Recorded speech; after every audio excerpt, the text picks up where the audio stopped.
Hi, Mayor Woody Jacobs here. We're going to talk a little bit about strategic long-range planning. We're looking at four main areas, and that would be infrastructure, economic development, education, and quality of life. Another item that we heard in our last plan was paving. By the investment that the City Council has made in the paving budget, we have been able to pave over the last 5 years at a historical rate.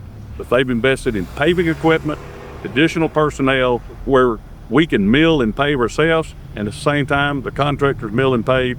We've been able to receive federal funding not only for Highway 157, which is completed now, which is $14 million, but we have a $20 million grant that's in the process for Highway 278. That's $34 million for those two projects that make them possible, and will get those projects built.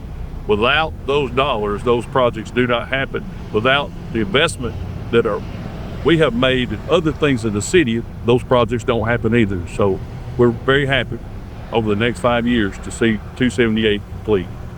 Another aspect of our planning is economic development.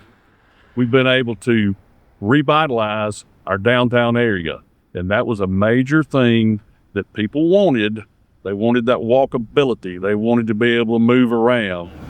One of the things that we've been able to create is investment opportunities.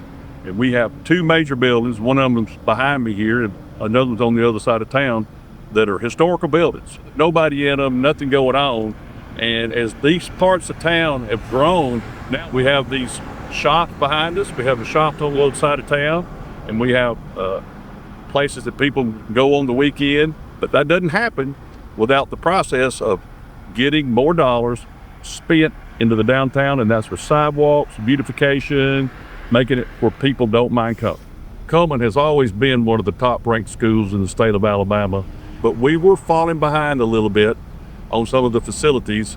Partnering with the school board, we've been able to address those along with them and build some of the nicest new additions at these schools, the classrooms for students, facilities, labs, practice areas. Another item that came up during this process was things to do for local residents. They wanted to be able to stay in Cullman, entertain in Cullman, have things to do in Cullman. So we went to work on that along with our Park and Rec team, who's an amazing team, and we came up with Oktoberfest. We brought it to a different level, Strawberry Festival, and then we have the Christ-Kindle Market last year, which had 370,000 visitors come to Cullman.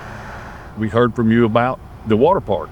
We came up with the nicest water park in the state of Alabama. We also just opened the nicest indoor sports facility of the state of Alabama. We call it the Omniplex. We also heard from you on we didn't have enough basketball courts to practice on. We didn't have anywhere to practice for volleyball, any other team sport or individual sport that you could do indoors. I briefly just went over some of the things we accomplished in the last 5-year plan.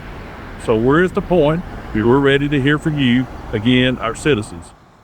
Please go to the link below or go to the city's website. Give us your feedback on your thoughts and ideas. These will be used to generate the new 5-year plan. It has been an honor to serve as your mayor and looking forward to help implement the next 5-year plan. Thank you for your help shaping Cullman's future.